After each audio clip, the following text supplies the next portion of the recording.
बागेश्वर से पहाड़ दरकने का मामला आया सामने। मलबे की चपेट में आने से घायल हुए 4 लोग। कांग्रेस के प्रदेश प्रभारी देवेंद्र यादव का देहरादून दौरा कल। करण मेहरा के पदभार ग्रहण में करेंगे प्रतिभाग।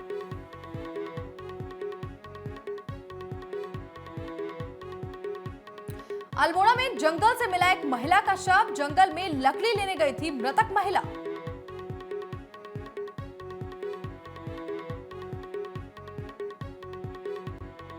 रामनगर में प्लाईवुड फैक्ट्री में अचानक लगी आग। शॉर्ट सर्किट के चलते हुआ भीषण हादसा। नमस्कार, मैं हूं आपके साथ नैना और आप देख रहे हैं न्यूज 31 उत्तराखंड। अब वक्त हो चुका है उत्तराखंड बुलेटिन का। रामनगर के मलधन चौड़ क्षेत्र में लंबे समय से ढेला नदी और खेतों में हो रहे अवैध खनन के खिलाफ ग्रामीणों ने सरकार और संबंधित विभाग के खिलाफ मोर्चा खोलते हुए शनिवार को मालधन पुलिस चौकी का घेराव करते हुए चौकी इंचार्ज नरेंद्र कुमार को ज्ञापन सौंपा। इस दौरान उन्होंने अवैध खनन पर जल्द रोक लगाने की मांग की है। वहीं ग्रामीणों ने कहा कि इसको लेकर कई बार अधिकारियों से शिकायत की जा चुकी है, लेकिन अब तक इस पर कोई कार्रवाई नहीं की गई है। ऐसे में ग्रामीणों ने चेतावनी दी कि अगर जल्द ही अवैध खनन पर रोक नहीं लगाई गई तो वो उग्र आंदोलन करने के लिए मजबूर होंगे।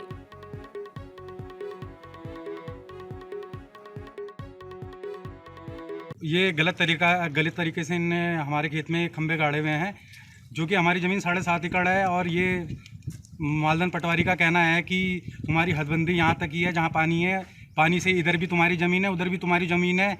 और कह रहे हैं ये कह रहे हैं कि तुम्हारी हदबंदी बीच में है, जबकि वो हमारे खेत से बिल्कुल लगी हुई है। जबकि ढेला नदी जो है वो 4 नंबर की तरफ थी। कटान होते होते वो हमारी ज़मीन कम से कम 5-5.5 एकड़ कट चुकी है, जिसमें से कि 2 एकड़ बची है। उसमें भी वहाँ ढेला नदी में अवैध खनन चल रहा है, जिससे हमारी राजस्व भूमि को बहुत अधिक खतरा है। इसमें अवैध खनन में सर पूरा सरकारी तंत्र इसमें लिप्त है। इसमें खनन विभाग का अधिकारी से लेकर आपका राजस्व विभाग और वन विभाग सभी की इसमें संलिप्तता है।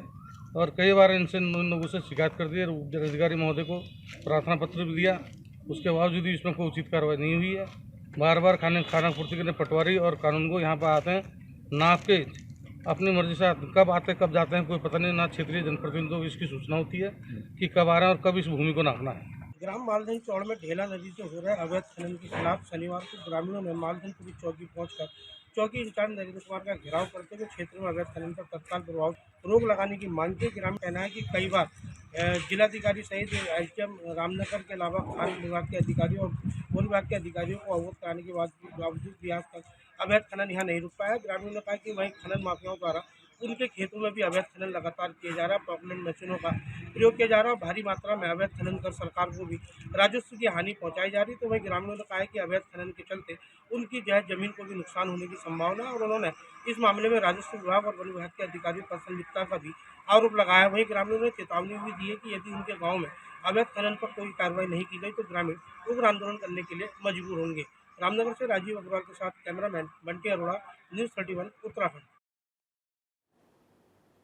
रुद्रपुर की एडीटीएफ की टीम ने सीओ परवेज अली के नेतृत्व में अवैध शराब के विरुद्ध अभियान चलाया। वहीं अभियान के दौरान बीती रात रुद्रा होटल के नजदीक एक क्रेटा कार से 20 पेटी अंग्रेजी शराब को बरामद किया गया। वहीं कार सवार युवक ने अपना नाम रुद्रपुर निवासी जगमोहन अरोड़ा बताया है, जो शराब को सोनीपत हरियाणा से लेकर आ रहा था। वहीं टीम ने उसे गिरफ्तार कर शराब को कब्जे में ले लिया है। साथ ही पकड़ी गई शराब की कीमत 5 लाख रुपए बताई जा रही है।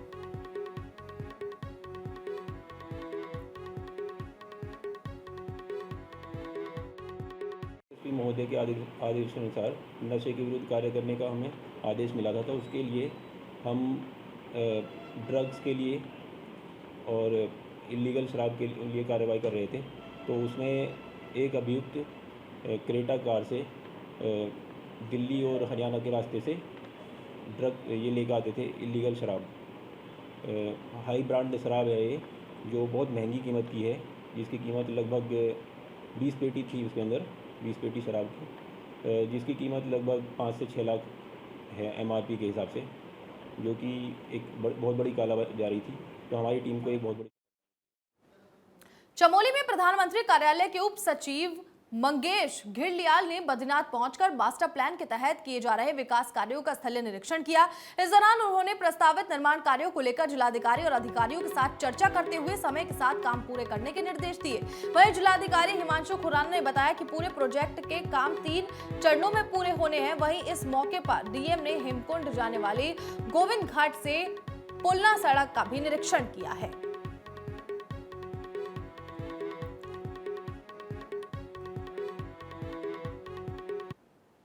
श्रीनगर में चारधाम यात्रा को लेकर प्रशासन, होटल व्यापारी, वाहन संचालक, नगर निगम सभी अपने अपने स्तर से तैयारियों में जुटे हैं।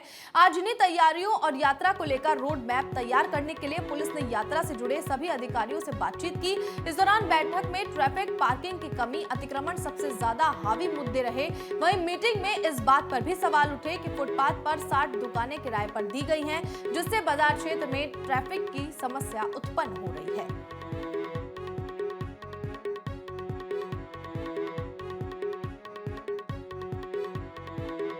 मेरा सभी विशेष करके सभी अपने व्यापारी भाइयों से मेरा विशेष आग्रह रहेगा, जिन्होंने भी फुटपाथ पे किसी को भी रहने के लिए या किसी को भी दुकानदारी के लिए, व्यवसाय के लिए दिया है, कृपया उनको हटवाएं और अतिक्रमण मुक्ति शहर को बनाएं। हमारा शहर है स्वच्छ रहेगा। और मेरा विशेष करके आज नगर पालिका के यहाँ पर आ रखे थे इंस्पेक्टर साहब, उनसे मैंने विशेष आग्रह किया कि कितनी ठेलियाँ आपने यहाँ पर श्रीनगर में दे रखी हैं, कितनों का आपने लाइसेंस दे रखी, कृपया उनके चिन्हित कीजिए। आपने उनका स्थान कहाँ पर सुनिश्चित किया है वो हमें आप डिटेल बताएंगे। और जितनी भी ठेलियाँ बिना लाइसेंस के यहाँ पर हैं उनके आप फ़ौरन चालन कीजिए। श्रीनगर व्यापार सभा आपके साथ है।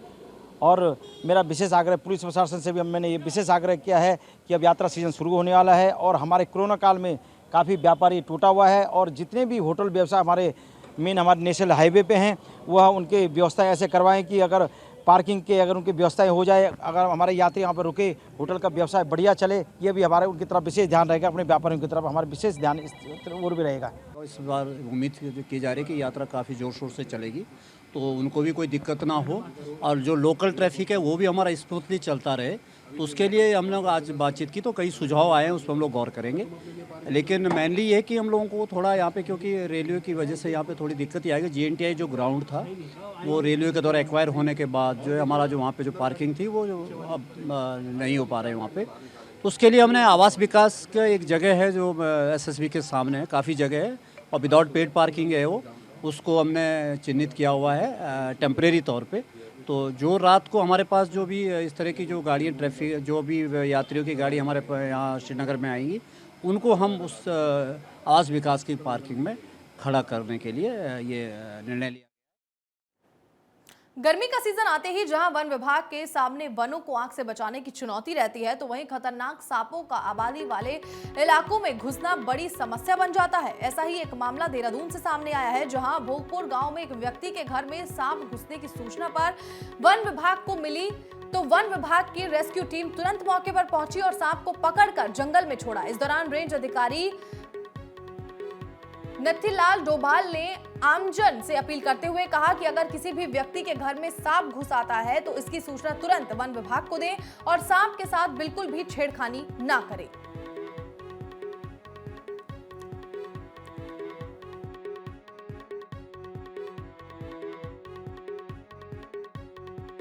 एक कोबरा पकड़ा गया। ये बहुत खतरनाक और पॉइजनिंग होता है। अभी मेरे ये वन रक्षक हैं, ये काफ़ी सांपों को रेस्क्यू कर चुके हैं। तो मैं सभी लोगों से निवेदन करता हूँ, जब भी कभी किसी के घर में सांप घुसता है या सांप दिखे घर के अंदर तो उसको छेड़े ना, उसकी सूचना वन विभाग को दें। हम तुरंत टीम भेज के रेस्क्यू कर देते हैं और उसको सुरक्षित स्थान पर भेज देते हैं। हरिद्वार में मेडिकल स्टोरों पर धड़ल्ले से नशीली दवाइयां और प्रतिबंधित इंजेक्शनों की बिक्री हो रही है। जी हां, जगजीतपुर पुलिस ने एक मेडिकल स्टोर संचालक समेत 3 लोगों को गिरफ्तार किया है। आपको बता दें कि जगजीतपुर चौकी प्रभारी खेमेंद्र गंगवार को सूचना मिली कि सराय क्षेत्र से एक मेडिकल स्टोर संचालक गाड़ों वाले इलाके में किसी को नशीले इंजेक्शन और दवाई सप्लाई कर रहा था। ऐसे में पुलिस ने कार्रवाई करते हुए एक आरोपी को गिरफ्तार किया। साथ ही तलाशी लेने पर उनके पास से नशीले इंजेक्शन और दवाइयां बरामद की हैं।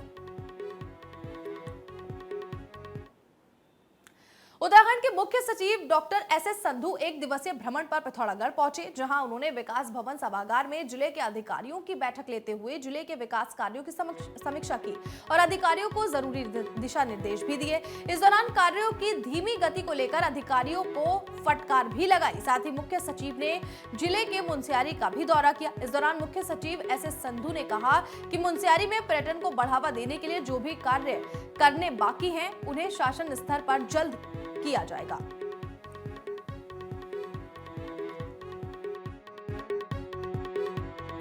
सुबह हमने मुनस्यारी का दौरा किया, वहाँ इको हर्ट्स और बाकी जितनी भी पर्यटन की सुविधाएं हैं उसका निरीक्षण किया और कुछ कमियां भी हैं, उसका भी सारा मुआयना किया मौके का और उसका समाधान करने के लिए अब हम वापस देहरादून जाके जो भी सैंक्शन होना है वो सैंक्शन करवाएंगे ताकि मुनस्यारी में और ज़्यादा पर्यटन को बढ़ावा दे सकें। पिछले 2 साल से कोविड के कारण काफ़ी लोगों को दिक्कतें आई क्योंकि पर्यटक कम आए। अब कोविड कंट्रोल में है और हमें आशा है कि इस बार काफ़ी ज़्यादा संख्या में पर्यटक आएंगे। इसके लिए सुविधाओं का अच्छा होना बहुत ज़रूरी है। सर मुनस्यारी और जहाँ भी आज मीटिंग ली, सभी विभागों की प्रेजेंटेशन हुई, जनपद में काफ़ी अच्छे कार्य हो रहे हैं वो भी पता चला और कई चीज़ें हैं जो सैंक्शन होनी है शासन स्तर पे उनका भी पता चला और अधिकारियों को सुना गया और जितनी भी यहाँ इशू उठाए गए हैं जिनका समाधान शासन स्तर पे होना है उसका जल्दी कराया जाए। फिलहाल उत्तराखंड बुलेटिन में इतना ही। बाकी की खबरों को देखने के लिए आप बने रहिए News 31 उत्तराखंड पर। नमस्कार।